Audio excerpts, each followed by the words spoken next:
tools that you can start learning to develop for mixed reality. There is a great selection of tools. One of the very popular one is Unity Engine. It has a great UI which allows you to drag and drop objects or assets and create your applications right at the UI level.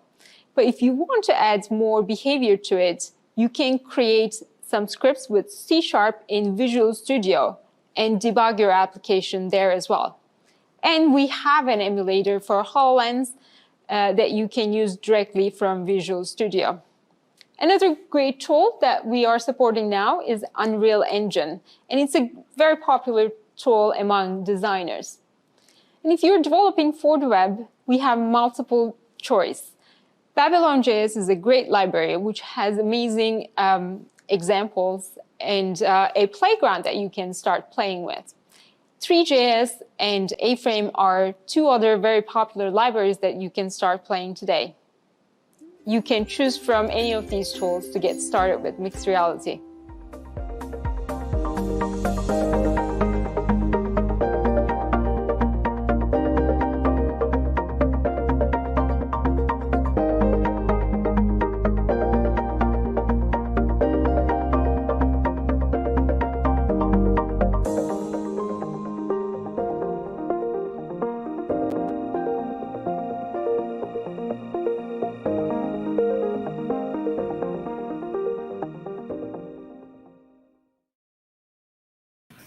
And hello, welcome everyone to the second day of the Global XR conference in channel 3. Yes, today's talk will be given by Pradana, and he's a full stack engineer at Bank BTPN. Sorry.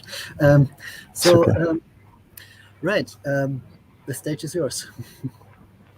All right. Thanks, Robin. It's good. Thanks for your brief introduction. And yeah, hello, guys. It's really been honor for me to be in here and to talk about XR. I mean, this is really exciting.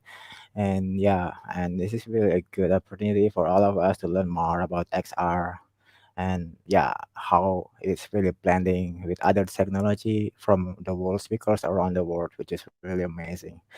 And I know this is kind of hard times for all of us. I hope we can still be productive in this kind of times and do our best to learn more and give a good impact to the world.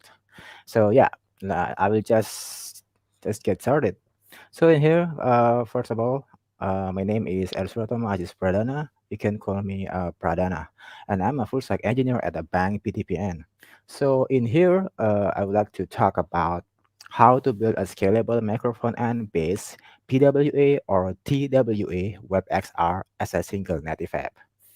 Oh, I know it sounds really a long name, but yeah, that's how I plan the world technology into something interesting and something really good in the end.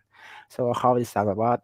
Yeah, let's just talk about it later. So yeah, about my experiences. Um, I was graduated at 2018, and then start my career as a full stack game developer. So it's pretty exciting because I really love playing game and I really love making games also.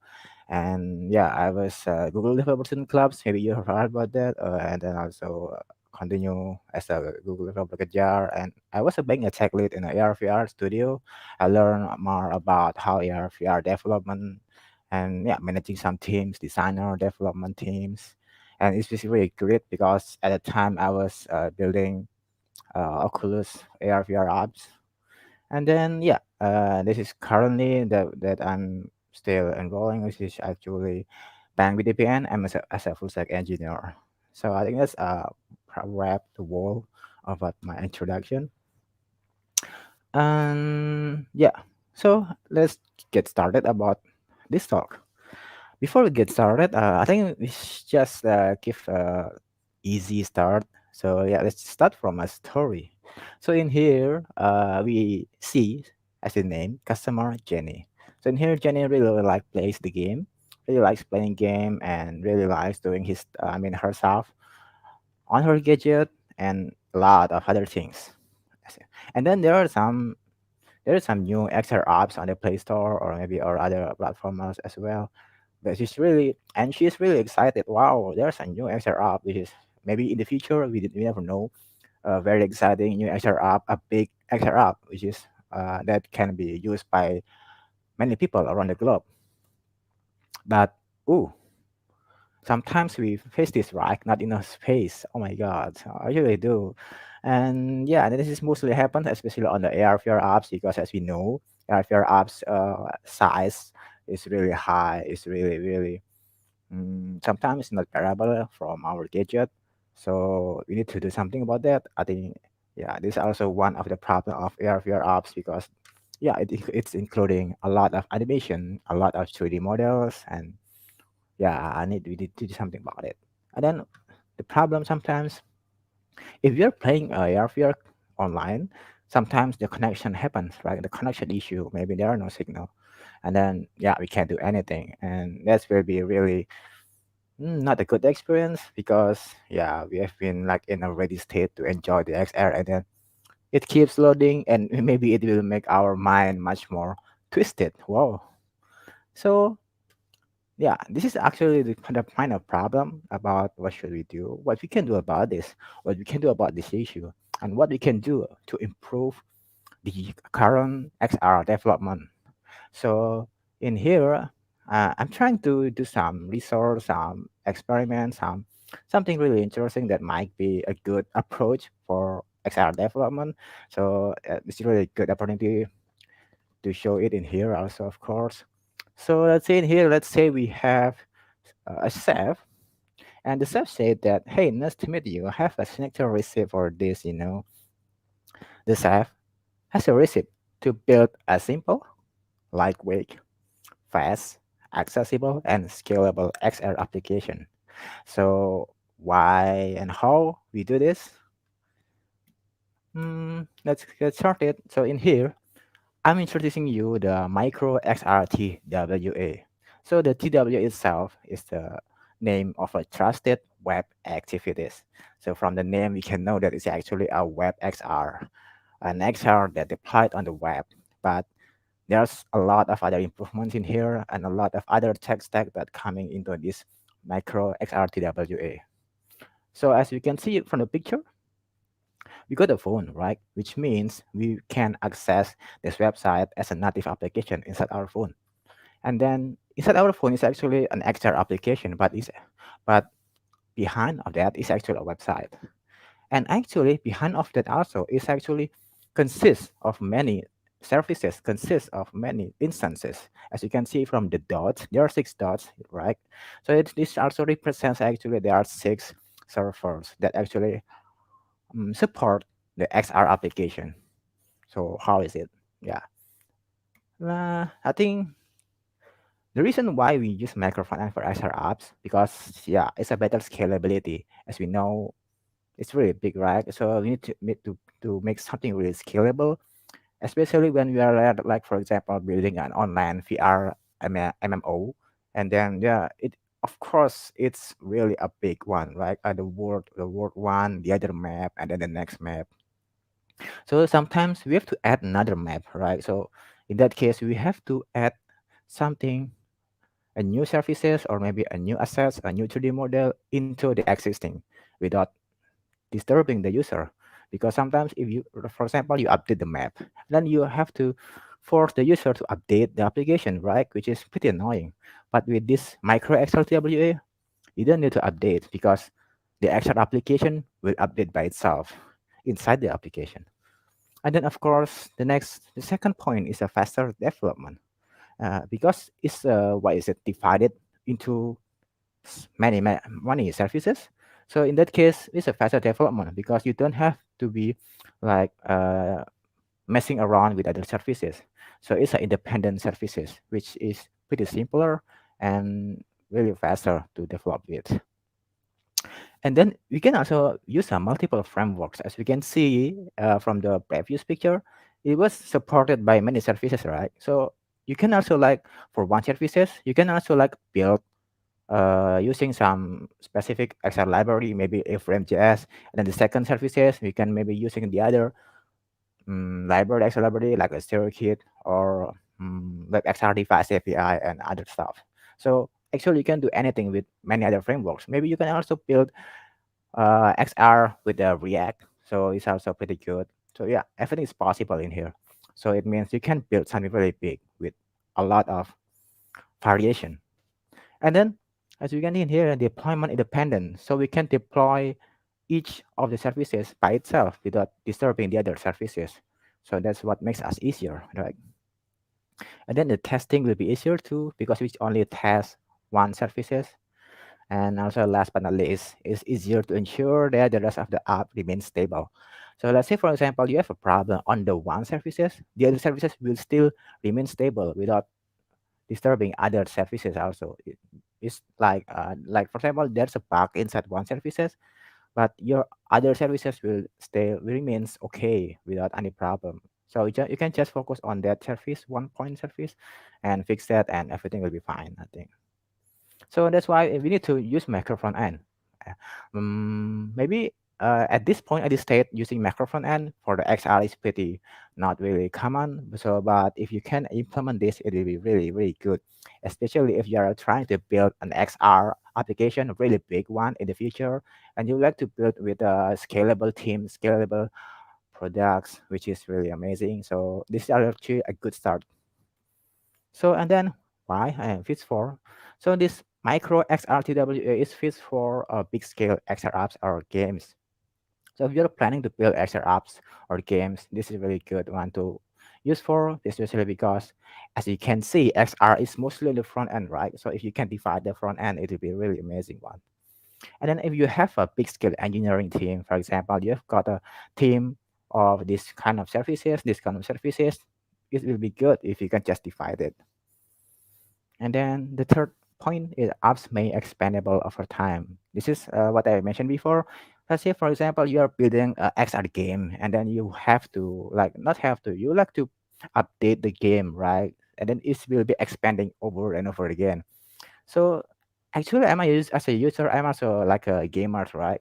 And whenever that happens, I'm always kind of disappointed, like I have to update again, right? And then restarting the game, updating the game it's just not really comfortable process. So with this, if you have an application or game that may be expandable over time, it will be really good. You can use this micro front end concept because it will update over time without disturbing the user.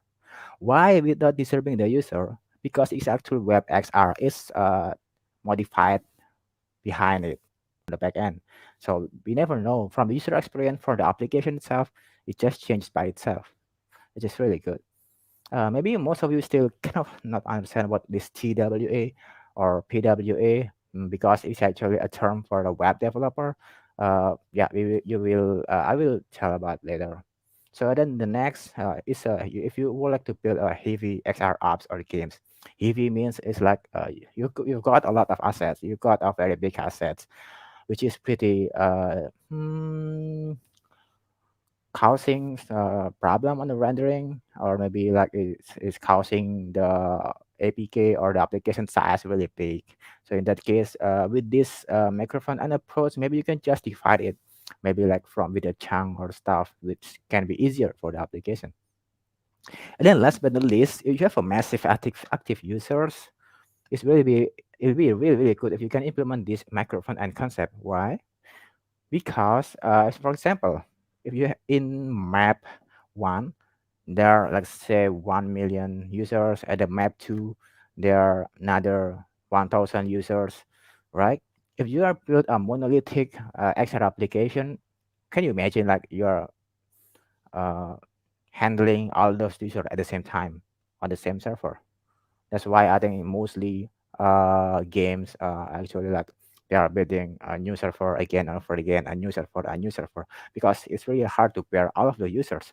But if you divide the XR application into some parts, you only handle the users on that part only.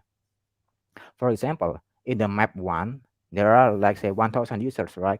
And then in the other map 2, I'm talking about game here, right? In map 2 actually there are also the other 1000 users, so actually your server only handling 1000 users, so not handling the other users because it's independent. So that's why it is really good to handle a big scale XR application. So yeah, this the explanation that I tell you about. This there's a World One, World Two, and World Three. It's not a World War. I mean, it's a World. Let's say yeah. As we can, let's say we can. There's a map, right? Especially if you are a RPG player, RPG games player. You like RPG and you going to world this world and the other map and then the next map, right? So if you can divide those maps with the Microfrontend, it will be really good experience for the users and also for your architecture. Okay, so in here, this is the journey of the signature visit of XR on TWA. It's pretty long journey, it's a long process, and there are a lot of technology uh, involved in here. I will tell you step by step, but more on general way, and also I will show you some demonstration at the end, of course. So as you can see in here, basically we need one, which is as you can see in here, WebXR, and then SPA, PWA, TWA, and you can publish your application, extra application on the store. Mhm. So let's talk about the detail more. So as we can see in here, we need ingredient list. We are talking about receipt rack. We are talking about chef. So let's say we are using a term of ingredient. So this is just some other term. So this is things that we need. There are four main points or four main things that we need to build this micro XR TWA. So first, there's an XR library, of course. So you can choose any XR library. And the second one, you need a SPA and PWA web. So SPA and PWA, this actually stands for single page application and progressive web apps. Why is it? Why we need that? Because those technologies are actually a technology where we can support uh, routing without any reloading the page and with a very good performance, especially for the native application. And then the third, site hosting. Since this is a web XR, you have to put somewhere your website, right? So you need a site hosting. And last but not least, we need a TWA, which is like the final one, the final that will convert or wrap our web XR PWA into XR TWA. TWA is actually the output of TWA is a native application where you can upload or publish on the Play Store or App Store anywhere. Pretty good. Okay, cool. So in here, we are on XR library. So in here, as you can see, you can choose any web XR library if you want. So there are common library like 3D, 3JS, this and I mean these two is actually JS and WebXR device API. So it's really good to start with. You can use JS because uh, the demonstration that I will show you later is using FrameJS and React. So you can choose any of it, but I suggest you to start with FrameJS. It's really good one to start with. And then, yeah, this is about what I tell you about before. It's SPA and PWA. So this is actually like becoming the base web framework that you will use to handle the micro front-end concept and the routing between the services for the XR and the other services for the XR also. So in here, you can choose whether you can use Angular or React to be like the primary or the base web framework. Mhm. So and then I will tell you about the concept about this SPA or single page application, just in case you never heard about it. So as you can see in here, let's play the video. As you can see here, when you change the page, when you change the URL, the page doesn't reload. So that's what the single page application is all about. Then this is why it's really fast for XR because as you can see, without when we change to another page, the user don't have to reload. So when it converted into a native application, the user will feel like it's actually the real XR application because there is no reloading on the application. That's why we need this technology and how this technology is working. So as we can see here, user accessing the UI, and then the user will try to access some specific URL, maybe for example login or maybe word one and map one, and then and the server will reply with two things. I mean generally, which is the assets and the data. So when you change the URL, and the server will only return the data. So the server will keep the static assets. So that's why the static assets is not changing, but the data that the page is requiring will be only the one that is changing. So this is a good tag that we need for this micro TWA. And then the next tag that we actually need also is a PWA. It's a progressive web apps. And how maybe just in case you never know about it. So this is PWA. So when you open the website, as you can see in the demonstration here, there is a add to home screen, and when you open, it's a full screen. It's actually like a native application, but it's actually a website. But this is just add to home screen, right? It's not like it's not like it's a form of APK, or I mean a packageable Android or iOS or stuff. It's just yeah, a safe website that it will be show in a full screen, and you can add it to the home screen. So this is really good one because PWA has a service worker. So the service worker is pretty smart because yeah, this service worker can decide whether to fetch, I mean, when to fetch online to the server to get the data, and when to fetch the data offline on the cage. So, especially for example, you are using WebXR, right? And WebXR on PWA. And then the user requiring loading a specific 3D model, some environment. So first, service worker will fetch it online to the server, and once the service worker got the 3D model, the service worker will just put it offline on the cage. So the next time that the user try to use the same assets, the user will just need to fetch it from the cage, which is really fast, and it's like the 3D model is inside our application already, but it's actually just a cage. And as you know, the size of the cage is really, really smaller. So that's why it's really good. Rather than you build an extra application native and then you put the 3D model inside your application, and the size difference will be really huge. I will show you later. So from these two tags, SP and PWA, is really important to improve the performance of our WebXR, whether from the speed, whether from the file size, from the accessibility, and yeah, experience of the user, of course. So that's wrap. And then after you have this WebXR already, you already choose the framework and also choose the XR library that you use. And when you already finish building that, you can deploy it anywhere. But my favorite is actually Firebase because it has a lot of other features for the web. So as you can see, yeah, you can choose Firebase on other hosting. And since what is it, React or Angular, uh, the output is a static. It's a static website, right? So it will be really fast to access with. And then for the TWA, you can just maybe you realize this logo. Of course, this is a pwabuilder.com.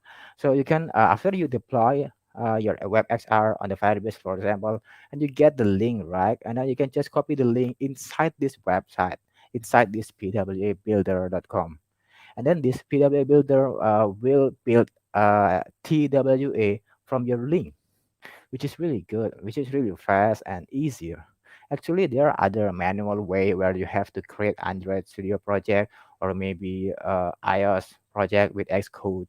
But yeah, this website really, really simplify everything. You can build TWA easier, faster, and yeah, you can get it just waiting without doing anything.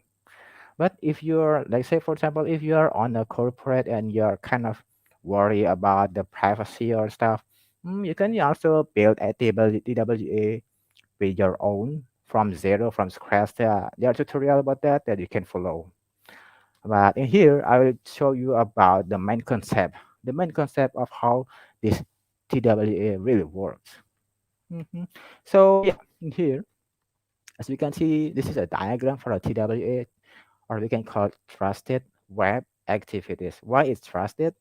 Yeah, as we can see in here, there is something called ownership signature, right? So this signature will be like a certificate for the application and for the website that is actually the same one or maybe linked. So it will be linked to each other so that our WebXR will be treated as a native XR application from the user side. So in here, I will explain about at this point is a deployed PWA, or maybe at this point we are building WebXR PWA and we already hosted that on Firebase, for example. And then from this deployed WebXR, you can use pwabuilder.com for this stage, where the output will be you can build a native application for Android and iOS and maybe also for Windows, for every other platform. Actually, you can also build something really amazing later with Chrome, and then you can also put that on Oculus Store.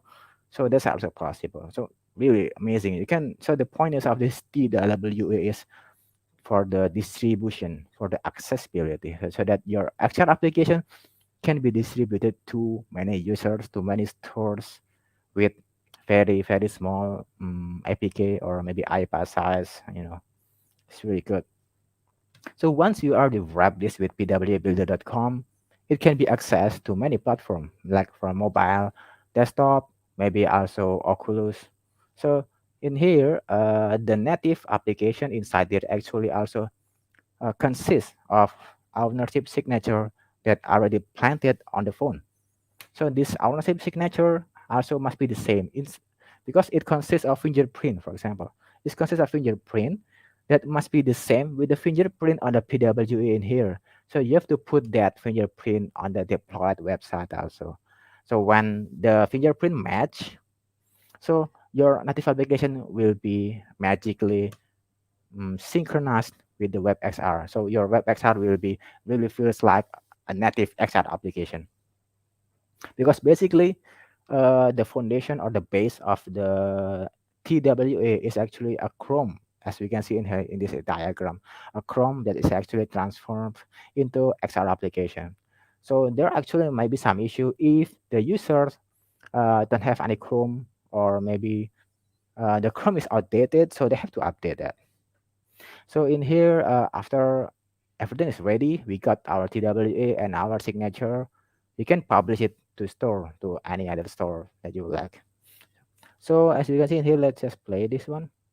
For example, so this is actually a TWA WebXR that I already built using FrameJS. This is actually installing the APK, and then, yeah, just wait, and then open. And there's some issue about this, not issue, I mean just permission, okay, trust, and then yeah, we are seeing WebXR on the phone as a native application. So this is actually a web, it's a web, and then it's like native application. And then next, so this is what I mean by signature before. It consists of fingerprint that I told you before. So this is the link signature that must be planted to your native application and also to the deployed WebXR. So when this signature match, as I said before, and then yeah, your TWA is ready for production. So in order to build this signature, and there are also tutorial about that on the, yeah, you can just try to search that about that.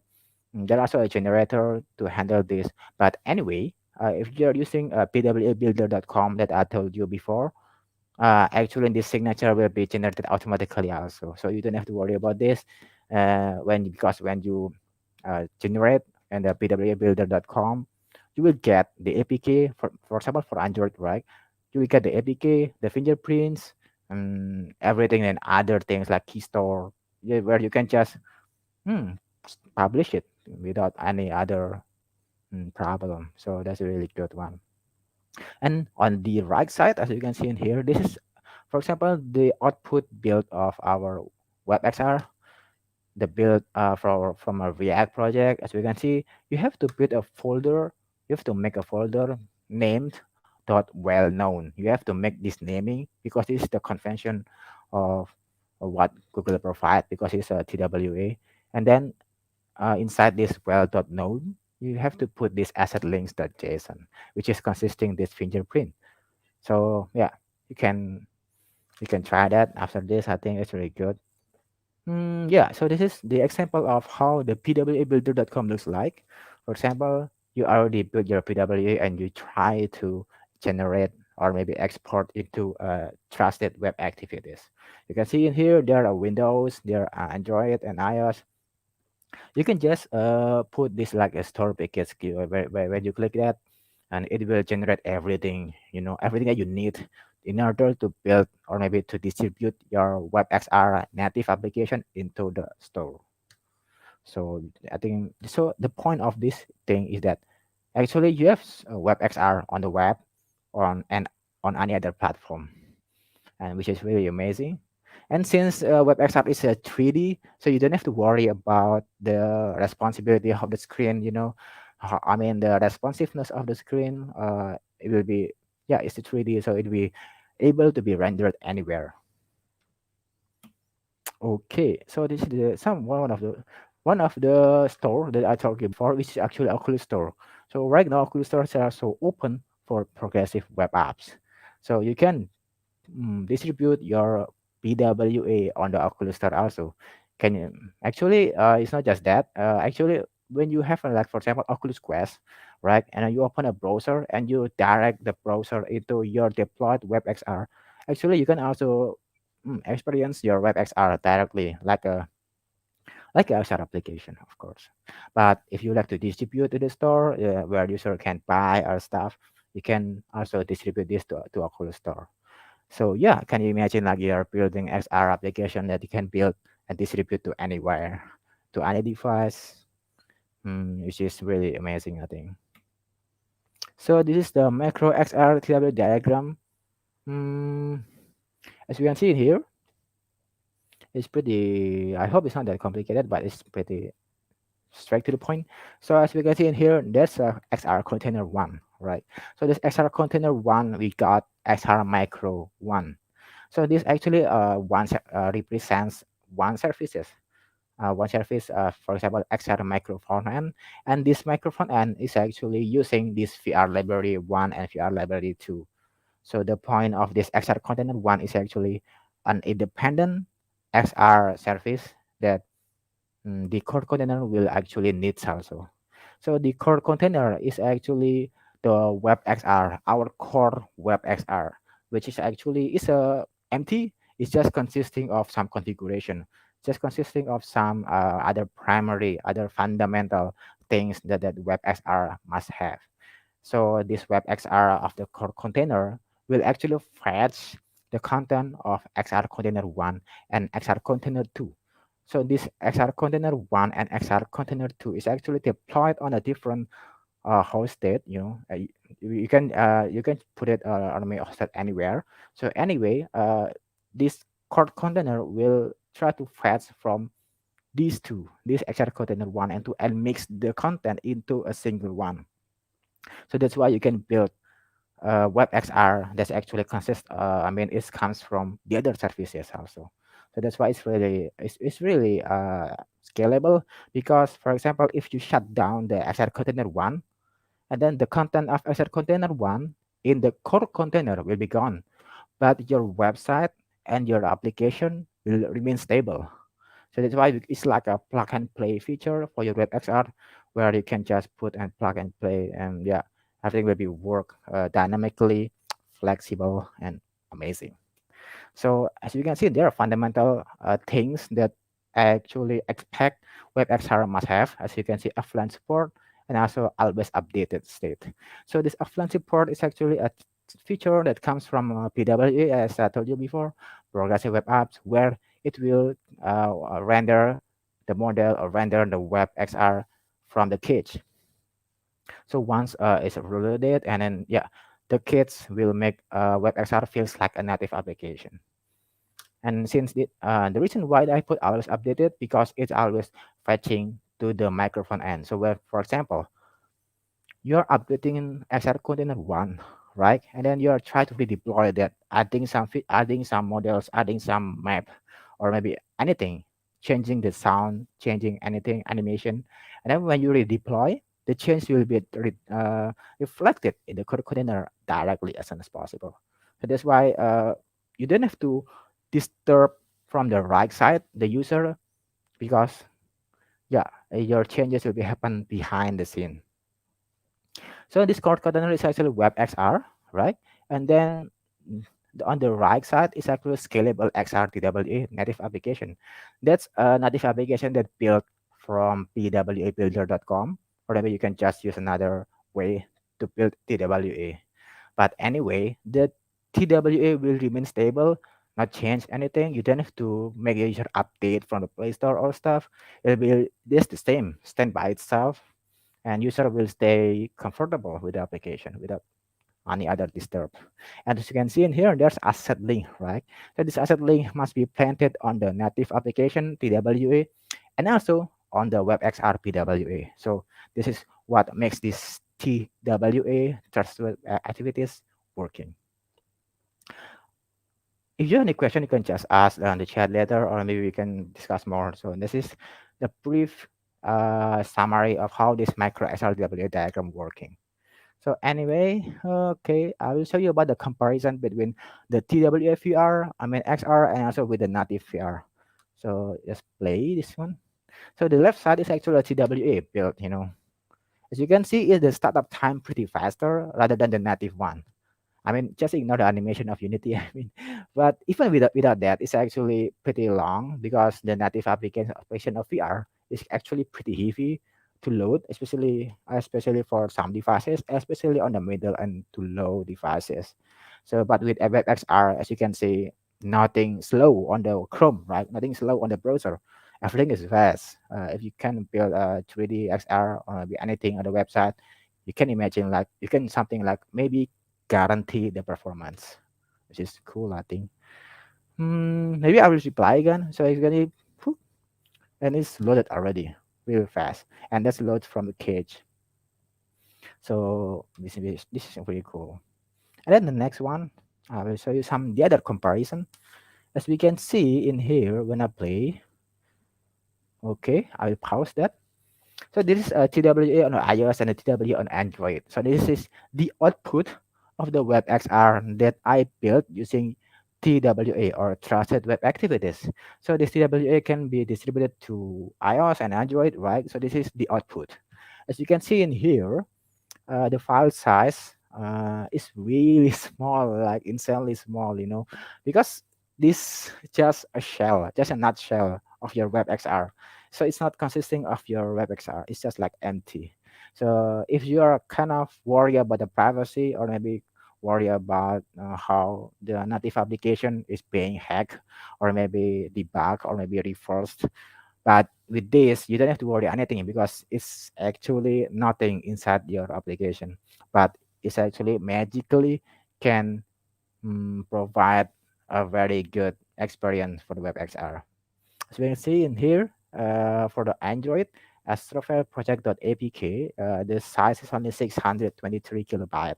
So you can imagine like a 623 kilobyte and with the fast startup time that I showed you before on the previous slide, it's really insanely amazing for the user. I mean, oh, I don't have to worry about not enough space. I don't have to worry anything. And even the user lost the signal, they still can express the WebXR because it's caged with PWA. And this also for the iOS side, we'll get an Xcode project where you can build with Xcode also. That's pretty cool. Next one. We are talking about the performance now, as we can see in here. I tried to profile debug these two applications, these two APK built by TWA and the native APK from the Android Studio or maybe from the Unity. So in here, as you can see, the APK size in here is just like this is like a estimation around or less 608 kilobyte, while the native one is a 17.2 megabyte with the same content, with the same like more or less like a space Kai. This 17 is really big one. So we can really experience with a very small size with a good and a startup time, which is really amazing. And then yeah, this is one of the demonstration that I will demonstrate later. So this is how your microphone and WebXR works. But this is not yet TWA because yeah, you can just deploy this and generate the TWA on the website that I mentioned before, pwabuilder.com. So anyway, this is how when you try to run your project for your microphone and WebXR. So as you can see in here, there are sky and then also two sphere. Maybe you can just call Earth on the left side, on the Mars on the right side. So yeah, I'm using FrameJS in here. It's actually a FrameJS inside a React. So you can experience to have XR as a SPN and PWA. You can like a working. And then in here, I try to shut down one of the server. I try to shut down the XR Mars, as you can see. This is the server for Mars planet. So when I shut down the server, your WebXR will only render Earth. So you can just like a plug and play your VR application, which is cool. And then when I try to shut down the Earth, it will also gone as expected. So that's why this is really independent microphone and XR apps because it stands by its own server. You can just mix those. Boom, that's it. So when you run again, the 3D model will be up again because it's actually rendered from the server. So that's how microphone and works on the WebXR.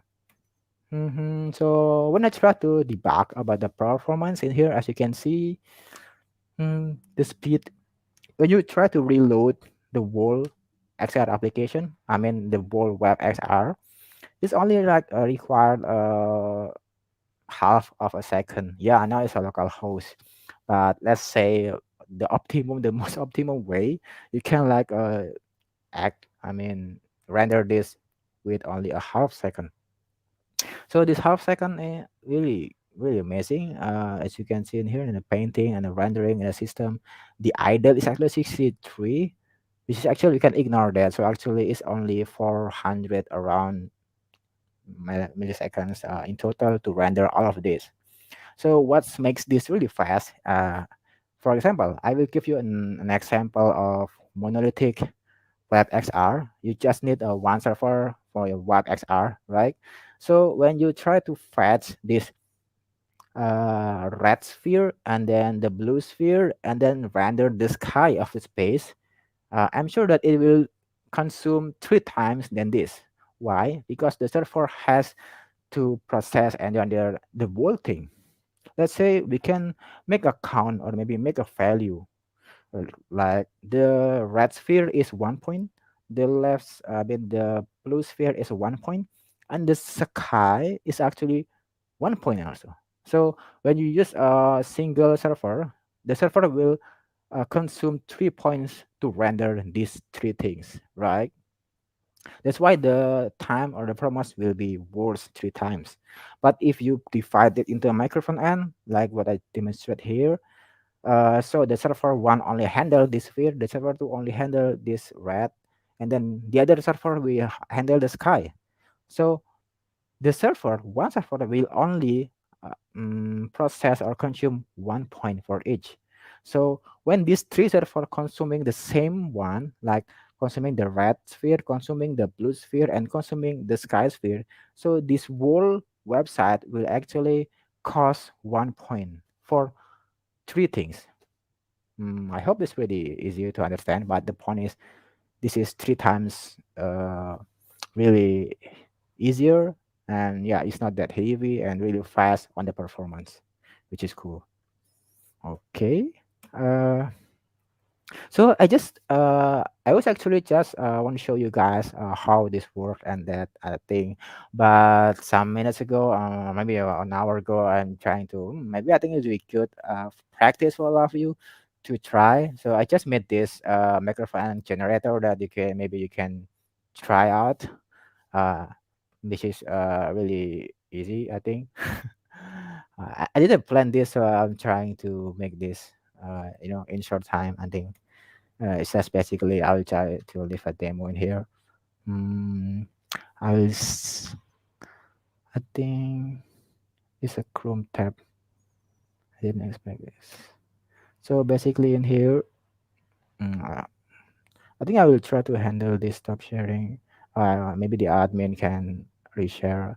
I will share my screen the wall. Yeah, it's no problem. Share whatever application or window you need. Yeah, I think so. I'm sorry for that. For the serving. All right, I will just jump in on this one. All right. We All actually right. only have 5 minutes left, so I hope, yeah, if it's a quick demo, then we can I do will that. make it And quick. okay. All right. All right. Thanks, Robin. So yeah, I will make it quick, really quick. I hope. So anyway, I have this new project of VS Code, right? And then when you open in the terminal, as you can see, you can what is it, download the library that I made for the XR microfrontend generator. But actually, I already installed that on my end, so I don't need that. But I will try to repractice this so that know you know how to do it, how to do this. So it's already installed. Let's say. So I will install a global library for the XR microfrontend generator here. Okay, I think my connection I hope is really good. It's checking basically. So yeah, it's updated. Hmm. Did I update something? Oh yeah. Okay, got it. Yeah, I was installing from the local, and this is I'm installing from the npm.js. So yeah, anyway, it's pretty the same. So I will make it quick. XR microphone end. So in here, I will just try to. Oh, sorry, not this one. Yeah, generate. So we are trying to generate the XR microphone generate this command. So you can generate this for kind of project. I will try to generate XR container first. I will call this XR container. I'll just leave everything as a default, and then yeah, I will do this again to generate the other stuff microphone. And this is for the things that we will render. I will leave it everything as default as usual. And the word, this will be the sky. I will create another microphone and for the sky. We'll make it quick, 5 minutes. I hope I can make it. So this is extra resources. Why I call it resources? So all the library, extra library, I will put it in here. Like for example, JS or maybe other JavaScript library, you can put in here so that other microphone end will rally on the same point. I will call it as a resources.